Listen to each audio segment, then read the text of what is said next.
Compañeros, compañeras, gracias por acompañarnos a esta rueda de prensa donde las autoridades de la mesa principal nos darán a conocer todos los detalles de los temas que se trataron esta mañana durante la mesa de justicia. Para aprovechar el tiempo de todos, empezamos ahora con las palabras del doctor Gustavo Yalp, presidente del Consejo de la Judicatura. Gracias, Karen. Muy buenos días con todos y con todas las autoridades de la mesa y medios de comunicación. Gracias por acompañarnos en esta nueva mesa de justicia que hemos escogido hacerlo aquí en la ciudad de Guayaquil y particularmente en este barrio, aquí en Portete, en esta unidad de flagrancia que funciona hace poco tiempo y que tiene el objetivo justamente de ser un espacio de coordinación interinstitucional para responder adecuadamente a las demandas ciudadanas y luchar contra la inseguridad y contra la impunidad. En primer término, debo decirles que la reunión ha sido extremadamente rica en cuanto a los temas que hemos tratado y hemos llegado a algunas conclusiones de coordinación inmediata para una mayor respuesta a la ciudadanía y también de temas que van a tener un procesamiento en el tiempo, pero también acciones concretas e inmediatas. A nombre de las autoridades me voy a permitir hacer un resumen de los temas que hemos tratado el día de hoy. Son varios temas, pero en primer lugar mencionarles que el día de hoy es el Día del Judicial, es el día a nivel nacional que se celebra al judicial ecuatoriano y enviamos un saludo a todos los judiciales de nuestro país, jueces, fiscales, defensores públicos, por el arduo trabajo que realizan todos los días en una labor difícil, a veces incomprendida y a veces también que genera riesgos. Nuestro homenaje al judicial ecuatoriano y en particular también a quienes en su trabajo cotidiano también representan asumir riesgos.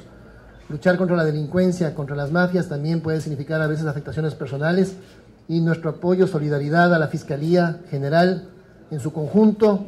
Rechazamos las amenazas que se han proferido contra los fiscales de nuestro país, particularmente contra la doctora Diana Salazar y contra todos los fiscales y jueces de nuestro país que hacen un trabajo arduo y por supuesto también la Policía Nacional, porque la policía es la puerta de entrada al sistema de justicia, representan a la ciudadanía, representan la ley en las calles, representan el bien común y todos esos funcionarios, fiscales, policías, jueces, también asumen riesgos en su labor y parte de esta mesa ha sido también rechazar esas amenazas que se profieren contra los judiciales de nuestro país y también afianzar, por lo tanto, las políticas de seguridad. En segundo lugar, hemos trabajado varios temas que pasan desde el análisis estadístico. Vamos a ver rápidamente algunos temas para compartirlo con ustedes. Coordinación interinstitucional, algunas reformas legales que nos permitan avanzar, no retroceder, sino avanzar en el desarrollo normativo de nuestro país. Planteamos una auditoría de gestión en algunos procesos, lo vamos a hablar, y más recursos. Pero rápidamente, primero, hay un tema que está ahora en los medios de comunicación sobre un estudio internacional que ubica al Ecuador en el puesto 135 entre 137 países en el tema de independencia judicial. Ese informe ha hecho noticia. Sin embargo, hay otro informe internacional que dice y llega a otras conclusiones, que ubica a Ecuador, en cambio, en el primer lugar en América del Sur en la lucha contra la impunidad y contra el crimen. Veamos un poco las características de esos dos estudios. El uno pertenece al Foro Económico Mundial, que tiene como objetivo hacer análisis de mercado, análisis empresariales, análisis de la incidencia de la corrupción en la vida económica de un país. Ese estudio, que ha sido publicado recientemente, está dirigido al análisis por parte de líderes empresariales en 137 países en el mundo. Se hacen encuestas a través básicamente de una pregunta en relación al tema de justicia. Las entrevistas se hacen en línea, a través de internet, online, en el 42% y en papel en el 57% a nivel mundial. En Ecuador se hizo una encuesta sobre papel. A nivel mundial, esa encuesta representa 13.877 personas encuestadas. En Ecuador son 92 ejecutivos de negocios que fueron encuestados. Entonces, con la opinión de 92 líderes ejecutivos de negocios, se ha llegado a este ranking en nuestro país. Hay otro estudio internacional que también acaba de salir hace pocos días y que aún parece que la prensa no lo ha conocido. Es la encuesta de opinión pública del Barómetro de las Américas, la POP, estudio sobre la cultura política en las Américas, hecha no por una ONG, como es el caso del Foro Económico Mundial, sino por una de las mejores universidades del mundo, la Universidad de Vanderbilt, que está calificada como una de las 50 mejores universidades a nivel mundial, que hace estudios sobre la captura, el cambio y la continuidad en la región en indicadores que son vitales para la calidad y salud de la democracia en las Américas. La población estudiada es población urbana y rural de 18 años, mayor de 18 años, en 28 países, incluye Canadá y Estados Unidos. Se encuestaron a 49,000 personas y en el caso de Ecuador a 1,512 personas. En el caso del Foro Económico, 92 líderes empresariales. En el caso de la Universidad de Vanderbilt, 1,512 personas. La pregunta que hace el Foro Económico es la siguiente, y esto es muy importante. Dice, ¿qué tan independiente es el sistema de justicia de las influencias del gobierno, de las personas o de las empresas? Es decir, en la misma pregunta está preguntándose sobre si es el gobierno, son las empresas, son las personas las que inciden en la independencia judicial. La pregunta en sí mismo ya encierra 3 preguntas en una sola. En efecto, en esa pregunta ustedes pueden apreciar, mejor dicho, que Ecuador, según el dato, ha estado mal calificado. En la encuesta que realiza la Universidad de Vanderbilt a nivel de todo el continente latinoamericano, la pregunta es, si usted fuera víctima de un delito, ¿confía que el sistema judicial va a condenar al culpable? Ecuador obtiene 51.9 puntos, ubicándose en el primer lugar en América del Sur, y siendo el único país de América Latina que ha aumentado incluso en su puntuación, y los otros han disminuido. Esto es absolutamente compatible con una encuesta realizada por el INEC en el año 2016, que llega exactamente a los mismos puntos, 51.9 el estudio latinoamericano del Latinobarómetro y 51.6 el estudio del INEC.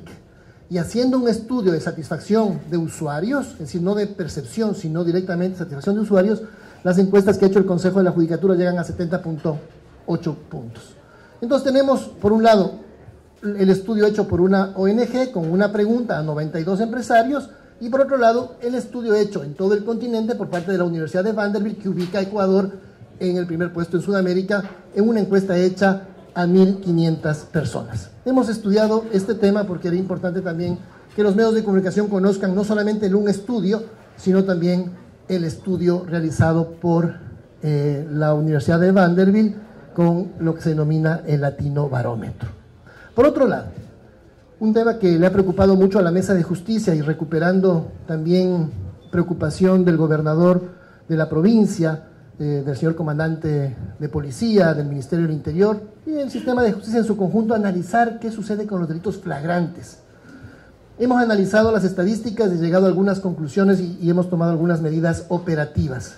El primer dato que queríamos compartir con ustedes es que desde la vigencia del COIP, de esta nueva legislación en materia penal, se han procesado 149,000 delitos flagrantes en nuestro país, de los cuales 99,000 delitos fueron flagrantes. Perdón, 149,000 es el universo de delitos en su conjunto, 149,000. Y 99,000 fueron delitos flagrantes, es decir, que podían ir a un juzgamiento del procedimiento llamado directo. De ese universo de procedimientos flagrantes, el 52% fue a procedimiento ordinario, es decir, donde puede darse un trámite de 6 meses o de 1 año. El procedimiento directo es un trámite de 10 días o 25 días. De esos flagrantes, el 41% fue a procedimiento directo, es decir, fueron juzgados o entre 10 y 25 días. De esos delitos flagrantes juzgados en ese lapso, la Fiscalía logró demostrar la culpabilidad en el 68% de los casos, esto a nivel nacional, y en 32% de casos los jueces ratificaron la inocencia del procesado. Hacíamos un análisis específicamente en la provincia de Guayas y encontrábamos que en el 2016, de los cerca de 11,000, casi 12,000 delitos juzgados, capturados en flagrancia, el 79% fueron delitos flagrantes y el 20% fueron delitos no flagrantes. Y en relación a lo que más nos llama a la reflexión, era sobre ¿Cómo terminaron estos delitos? Con abreviado, con culpabilidad o inocencia. ¿Tenemos un dato ahí? Se me fue. Estoy atrás. Ya, estos son no flagrantes. Estoy yéndome para atrás, creo. Para adelante, espérate. Perdón, disculpas, ahí. Ya, ahí estamos. Los delitos, los porcentajes de condenatoria y de inocencia. Para tomar el año 2017 específicamente, el 67% de los delitos flagrantes terminaron con una sentencia condenatoria y el 32% terminaron con un delito con una sentencia de ratificación de inocencia. Conclusiones sobre esto. En primer lugar, la existencia del procedimiento directo para el juzgamiento de delitos flagrantes es un avance en el sistema procesal ecuatoriano, porque antes todos estos delitos iban a procedimiento ordinario, terminaban en los tribunales, muchos con caducidades de prisión preventiva y muchos significaban una salida sin tener una respuesta del sistema procesal. Hoy tenemos un 67% de sentencias condenatorias y un 32% de sentencias absolutorias en un lapso, no de 6 meses, no de un año, sino de un promedio entre 10 y 25 días. Un avance procesal. El procedimiento directo tiene que mantenerse, pero también fortalecerse. Para aquello, hemos acordado, como Mesa de Justicia, trabajar de manera interinstitucional y hacer una auditoría de gestión, competencia del Consejo de la Judicatura, hacer auditorías de gestión de la función judicial, pero lo vamos a hacer coordinadamente con el Ministerio del Interior, la Policía Nacional, la Gobernación, aquí en el caso de Guayas, el Ministerio de Justicia y el Consejo de la Judicatura, para hacer una auditoría de gestión. ¿Qué pasó con ese 32% de delitos flagrantes que culminaron con la ratificación de inocencia? Puede ser que no encontremos ninguna novedad, pero puede ser que encontremos algunos aspectos como, por ejemplo, que la Fiscalía no tuvo todas las facilidades para tener la prueba suficiente para en 10 o 25 días poder tener un caso más sólido. Que en el 70% de los casos sí lo tiene, pero vamos a ver qué pasa en ese 30% de casos. Si hay algo que corregir ahí, perfecto. Si la decisión del juez fue la ratificación de inocencia correctamente porque no había pruebas, pues está muy bien. Si a pesar de aquello se encuentra que habiendo las pruebas hubo una mala decisión, eso entra en un proceso de evaluación de desempeño que podría determinar o un mejoramiento o una capacitación adecuada del funcionario judicial o incluso alguna consecuencia disciplinaria. Y también con la Policía Nacional en particular, revisar qué ha pasado con estos casos, que en el universo habrá que ver cuánto representan de personas que tienen 5 o 6 detenciones y ninguna sentencia. Estos casos nos llaman la atención, por supuesto. Esto era mucho más frecuente antes, esta frecuencia ha disminuido, pero todos los casos son importantes y con la Gobernación, con el Ministerio de Justicia, con la Fiscalía, analizaremos qué ha ocurrido con esos casos que salgan a la luz con esta auditoría conjunta que vamos a realizar. De este análisis también se ha desprendido la necesidad de hacer algunos ajustes al procedimiento directo y en general al procedimiento penal previsto en el Código Orgánico Integral Penal. En lo personal considero que el Código Orgánico Integral Penal ha sido un avance legislativo muy importante y que como obra humana puede mejorarse. Y justamente de estos análisis que acabamos de hacer, hemos visto que puede ser recomendable y presentaremos reformas a la Asamblea Nacional que permitan, en primer lugar, ajustar claramente cuál es el beneficio de rebaja de pena cuando una persona se acoge al procedimiento abreviado. Ahí creemos que la redacción debe clarificarse para que quede absolutamente claro cuál es el beneficio de rebaja que puede darse.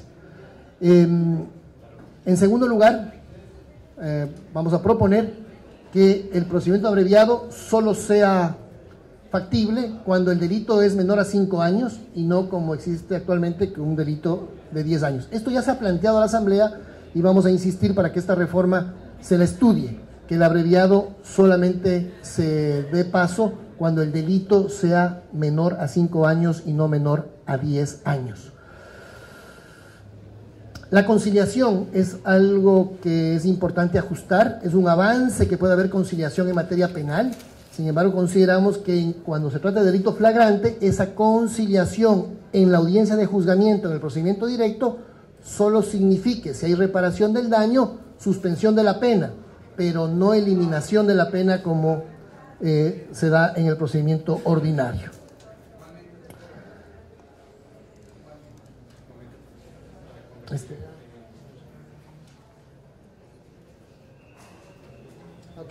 También es un aspecto técnico que hemos planteado, que en el procedimiento directo sí se puede convertir el procedimiento directo en procedimiento abreviado, y esto el fiscal podría presentarlo en la audiencia de juzgamiento del procedimiento directo. Y ahí, si es que el procesado acepta su responsabilidad y repara el daño, podría acogerse a un procedimiento abreviado, y hay que clarificar en qué momento del procedimiento directo esto podría darse.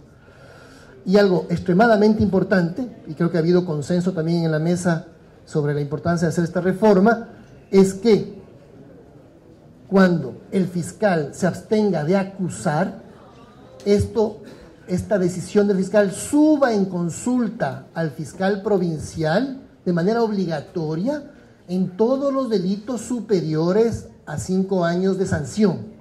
Actualmente es 15 años. Es decir, solo en los delitos cuya sanción es mayor a 15 años, sube en consulta la abstención del fiscal. Nos parece que esto debe mejorarse y que esa consulta obligatoria se dé en todos los delitos cuya sanción sea mayor a 5 años, para que esa decisión del fiscal de no acusar sea revisada por un fiscal superior en todos aquellos delitos superiores a 5 años, y esto nos parece que va a ser una herramienta adicional de lucha contra la impunidad. Paso a otro tema muy importante, y lo estoy haciendo a nombre de la mesa, disculpas por monopolizar un poco la palabra, pero a nombre de la mesa hablo en términos de las conclusiones que hemos llegado. Este es un tema que nos planteó el señor fiscal general sobre la necesidad de aumentar el número de fiscales a nivel nacional, y esta es una realidad. En este cuadro ustedes pueden apreciar en la barra verde cómo se ha aumentado el número de jueces en la provincia del Guayas. En el año 2012, por ejemplo, teníamos solo 212 jueces para toda la provincia del Guayas. Eso es una tasa de 5 jueces por cada 100.000 habitantes. Hoy tenemos 412. Si pasamos de 212 jueces a 412 jueces en el lapso de menos de 5 años. Aumentar 200 jueces más para Guayas era un logro y una necesidad que tenía esta provincia. Se ha aumentado el número de defensores públicos también, algo muy importante. Esta provincia apenas tenía 47 en el año 2011, hoy tiene 193 defensores. Pero donde hace falta realmente un empeño de política pública, de política de Estado, con los recursos del Ejecutivo, los concursos que haga el Consejo de la Judicatura, entregarle más fiscales a la provincia del Guayas y al país en general. Hoy solo tenemos 177 fiscales en Guayas, y analizábamos, el señor fiscal general nos decía que al menos 90 se requerían de manera urgente para la provincia de Guayas, 90 fiscales más. Como Consejo de la Judicatura nos hemos comprometido a iniciar el concurso de selección de más fiscales, pero coordinaremos con los ministros, del ministro de Interior, ministro de Finanzas, ministra de Justicia, la obtención de los recursos necesarios para poder tener más fiscales para la provincia de Guayas, porque esta es una necesidad ineludible e impostergable. A nivel de jueces, tenemos solventadas las necesidades de la provincia. Se aumentaron 200 jueces en los últimos años. Esto nos ha permitido tener una presencia de jueces suficiente. Tenemos defensores públicos, necesitamos fiscales para tener aún una mayor eficiencia en el trabajo. De todas maneras, la productividad de la provincia de Guayas es muy buena, de todas maneras con las limitaciones de recursos que les acabo de mencionar. De todas maneras, desde el año 2015 se salen más juicios que los que entran en todas las materias incluidas. Esto porque hay un proceso real de descongestión. Pues no es como antes que se están acumulando más juicios, sino que realmente se está produciendo más de lo que ingresa. Y esto también en materia penal, particularmente desde el año 2016 y 2017. Con más fiscales podríamos realmente estar al día en menor tiempo y tener una capacidad de respuesta aún mayor y mejor para la ciudadanía. Y con esto concluyo a nivel de esta presentación de lo que significan las estadísticas que hemos analizado y ciertas medidas, que a nivel de audiencias fallidas, Recuerden ustedes que el promedio nacional era de 35% de audiencias fallidas en el año 2012, 35% a nivel nacional. Había provincias como Esmeraldas con el 70% de audiencias fallidas, es decir, que se convocaban y no se realizaban en su primera convocatoria. Todo el país ha mejorado muchísimo por la presencia de más funcionarios, jueces, del sistema procesal más ágil, por el tema disciplinario, por el uso de tecnología como la videoconferencia. Se ha mejorado muchísimo. El promedio nacional es de menos del 4%. Si pasamos de 35% a menos del 4%. Guayas sigue teniendo una dificultad, porque el 6.4% de las audiencias que se convocan fallan, aunque ha mejorado del 50% al 6%. Pero esto aún significan miles de audiencias. Pero hemos analizado que aquí ya no es ni disciplina, ni tecnología, ni infraestructura, ni videoconferencia. Esto se puede corregir con más fiscales. Llega un punto en el que la solución está en más recursos, no que el recurso se use mejor. El recurso llega a un punto, ya el fiscal no puede tener 10 audiencias diarias. Necesitamos tener más fiscales para poder hacer que las audiencias puedan realizarse. Entonces esto nos ratifica también que necesitamos más fiscales para la provincia del Guayas. Y finalmente, creo que lo más importante, el retomar con fuerza una coordinación institucional fundamental en función de las necesidades de los usuarios. Si la respuesta a la inseguridad y a la lucha contra la impunidad no se va a dar solo por el esfuerzo de la policía, de los fiscales o de los jueces, sino en conjunto, cada institución trabajando coordinadamente en el ámbito de la competencia, y por eso se ha determinado también establecer un comité interinstitucional, particularmente aquí en la provincia del Guayas, para que semanalmente se pueda ir analizando el agendamiento de audiencias, la presencia suficiente de peritos, las pruebas suficientes para que los fiscales puedan sostener sus casos a los 10 días de cometido una flagrancia o a los 25 días. La solución no está en eliminar un juicio directo para volver a tener juicios ordinarios todos de 6 meses, de 1 año y provocar caducidades de prisión preventiva, sino la solución está en hacer que funcione correctamente el procedimiento directo. Muchas gracias, disculpas autoridades por haberme alargado un poco, pero quería dar algo de detalle sobre todo lo que discutimos en la mañana. Las preguntas sí les dejo a las autoridades. Avanzamos en este momento con las inquietudes de la prensa y empezamos con Pamela Vera de Diario Expreso. Sí, buenos días. Mi pregunta va encaminada hacia lo que ya planteó el doctor ya al respecto al procedimiento abreviado y la conciliación, algo que ya el comandante Tovar lo había indicado en una entrevista que dio respecto a los escollos que se presentaban cuando ellos detenían a una persona, y era precisamente esas dos situaciones. Pero más allá de eso, también algunos operadores de justicia indicaban de que también se debería de considerar los antecedentes, que en algunos casos hemos visto detenidos que han salido liberados, pero tienen un largo historial y luego cometen hechos más graves. Entonces, en ese sentido, ¿qué se va a hacer más allá también de lo que ustedes han analizado del procedimiento abreviado y la conciliación? Y también sobre las audiencias, que si bien es cierto, usted señala de que las llama fallidas, pero vemos muchas de que estas se suspenden y tienen una misma diligencia o un mismo caso, se las convoca 5 o 6 veces. Entonces, en ese sentido, sí, la ciudadanía como que no está de acuerdo en eso de que se llamen a las partes. ¿Ustedes han analizado esa situación? Sí, correcto. No sé si me permiten, más allá de que alguna autoridad quiera complementar, pero primero, sobre el tema de la conciliación, y con el comandante lo hemos conversado, con el señor viceministro que nos acompaña, va a ser parte de la auditoría que hemos planteado nosotros mismos.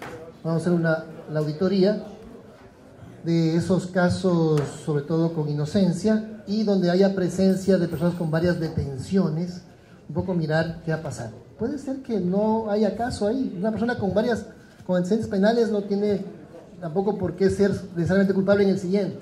Entonces tiene que analizarse el debido proceso. Va a ser parte de la auditoría de gestión.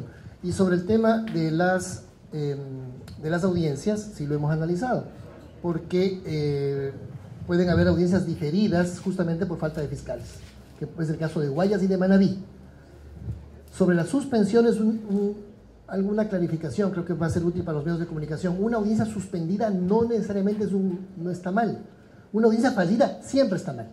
Una audiencia no puede fallar. Si se convoca tiene que instalarse y tiene que decidirse algo. Una de las decisiones puede ser, avanzando en el proceso, que se suspenda. Entonces, eso dependerá de cada caso. Algún caso meritará una suspensión, otro caso ameritará 10 suspensiones. Eso dependerá. Ya cada caso ameritará la razón por la cual se puede suspender. Incluso en el procedimiento directo decíamos, de pronto es bueno que se suspenda, se instale, no falle, se instale, y de pronto se suspende porque el fiscal dice necesito 10 o 15 días más y eso le permite la ley. Entonces la suspensión no necesariamente es mala.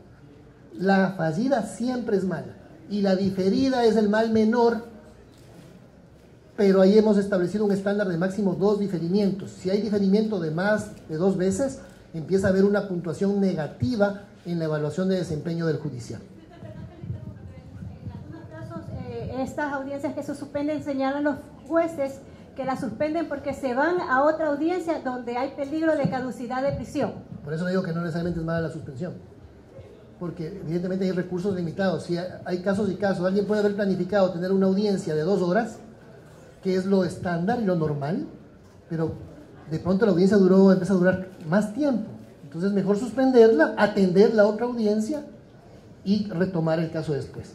Evidentemente esto no se puede prever siempre, pero se analiza la disponibilidad de recursos y si es que eso implica, por ejemplo, porque necesitamos más fiscales, algún fiscal puede decir, señor juez, pido la suspensión, tengo otra audiencia que no puede fallar, es mejor suspenderla. O aumentar el número de fiscales, depende de los casos. Aquí claramente hay que aumentar el número de fiscales de la provincia de Guayas. Señor defensor, no sé si querías... Vamos ahora con Jorge González de Diario El Comercio. Doctor Yay, buenas tardes. Quería consultarle qué cifras maneja el Consejo de la Judicatura en torno a delitos sexuales contra niños y adolescentes, tomando en cuenta la coyuntura que hay ahora con los casos en escuelas. Mañana va a haber una reunión sobre el tema en la que hemos sido convocados y por esa razón no lo abordamos en esta reunión en detalle. Evidentemente es una gran preocupación que tenemos como autoridades, hay que responder con toda la fuerza a todos los delitos, pero particularmente estos delitos execrables. Y el día de mañana, en la reunión que se ha convocado por la Asamblea Nacional, daremos a conocer todas estas estadísticas en detalle. Por la reunión de mañana no hemos tratado el día de hoy en detalle, pero sí, por supuesto, el compromiso institucional de luchar contra la impunidad en esos delitos execrables como son la violencia contra los niños. Es el turno ahora de Jorge Escobar de RPS. Buenos días a todas las autoridades, al presidente del Consejo de la Judicatura, al ministro fiscal y demás que integran esta mesa. Bueno, otro tema que también provoca el interés ciudadano y de los medios de comunicación es el caso de Brecht y mi pregunta va dirigida al ministro fiscal general de la Nación. Ministro, el abogado del vicepresidente Jorge Glass, quien aún mantiene su prisión en la cárcel número 4 de Quito, ha interpuesto una serie de medidas y de acciones que de una u otra forma buscan dilatar esta audiencia preparatoria de juicio y de formulación de dictamen. Lo último que se conoce es que incluso está poniendo una queja ante el Consejo de la Judicatura, lo propio con una demanda por prevaricato, y se va a definir la suerte del juez Miguel Jurado una vez que se conozca una demanda de recusación. ¿Qué es lo que usted opina como ministro en función de que esto se está dilatando aún más, no porque sea el vicepresidente, sino porque es el caso de Brecht? Bueno, la audiencia preparatoria de juicio estaba señalada para el día lunes 16 de octubre. Hoy estamos martes 24 de octubre. Estas demoras son única y exclusivamente atribuibles a la defensa del vicepresidente. No tienen ninguna responsabilidad ni en el juez ni en la fiscalía.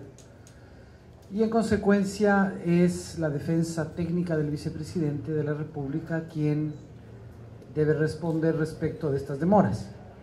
Sin embargo, comprendemos que estas demoras le hacen mal al caso como tal, a la justicia como tal, pero son el ejercicio del derecho de defensa que cualquier ciudadano tiene. Y también lo que ha dicho el vicepresidente a la cadena CNN, que es un perseguido. Bueno, yo lo he mencionado en las audiencias y también ahora lo menciona la opinión pública. El introducir el tema de la persecución política como un elemento de discusión es introducir un tema ajeno al expediente, extraño al proceso, extraño a la causa, en la que el señor vicepresidente, como todos los otros procesados tuvieron y siguen teniendo el más amplio ejercicio de su derecho a la defensa. Gracias. Continuamos ahora con Joana Ramos desde el Amazonas. Buenos días con todos. Doctor, retomando los casos de abuso sexual, si bien se están presentando ciertas negligencias al momento de denunciarlos a los establecimientos educativos, también hay casos en los que los padres han denunciado estos casos a la justicia y hay demoras. Hay uno puntual de un niño de 8 años que fue contagiado con VIH y su audiencia ya lleva más de 7 meses, el recurso de casación. Entonces quería saber internamente, ¿qué se está haciendo? Bien, nosotros hacemos seguimiento en el ámbito de nuestra competencia a todos los casos, sobre todo los temas de demoras y de negligencias, y sobre todo las quejas ciudadanas que se presenten sobre el tema de negligencias y demoras.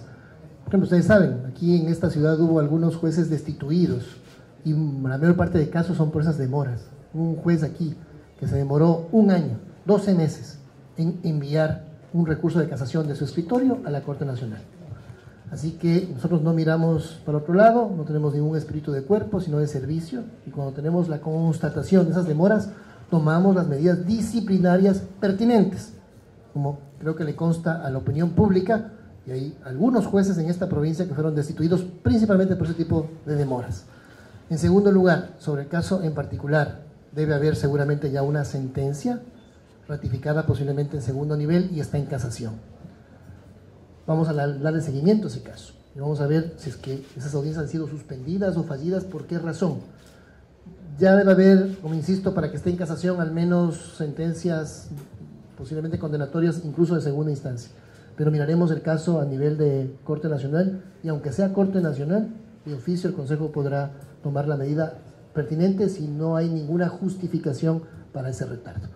Y sobre el tema en general, el día de mañana será la Fiscalía General, que en la reunión que el día de mañana se ha convocado, donde se verán las estadísticas y el estado de cada una de las causas. Continuamos ahora con William Young de Ecuavisa. ¿Qué tal? Buenos días. Doctor Yal, una consulta sobre el tema de la auditoría que se va a hacer internamente.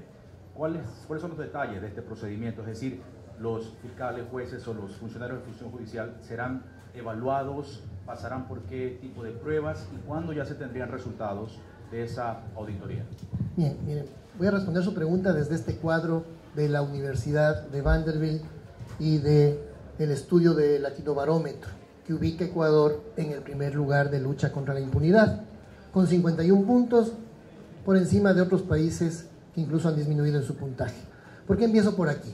Porque si Ecuador ha podido alcanzar esto, que significa incluso que todavía hay mucho por hacer, aunque estemos ubicados en el primer lugar en Sudamérica, se ha logrado por espacios como estos en los que estamos ahora, por unidades de flagrancia, donde las diferentes instituciones pueden coordinar acciones y luchar adecuadamente contra la criminalidad, contra la impunidad. Con todo lo que nos falta por hacer, la metodología que implementamos es la correcta, unidades de flagrancia, donde fiscales, jueces, tribunales, peritos, Policía Nacional puedan hacer correctamente su trabajo. ¿Qué vamos a hacer? Vamos a hacer una auditoría para ver si se está cumpliendo con los protocolos que determinaron las autoridades cuando creamos estas unidades de flagrancia.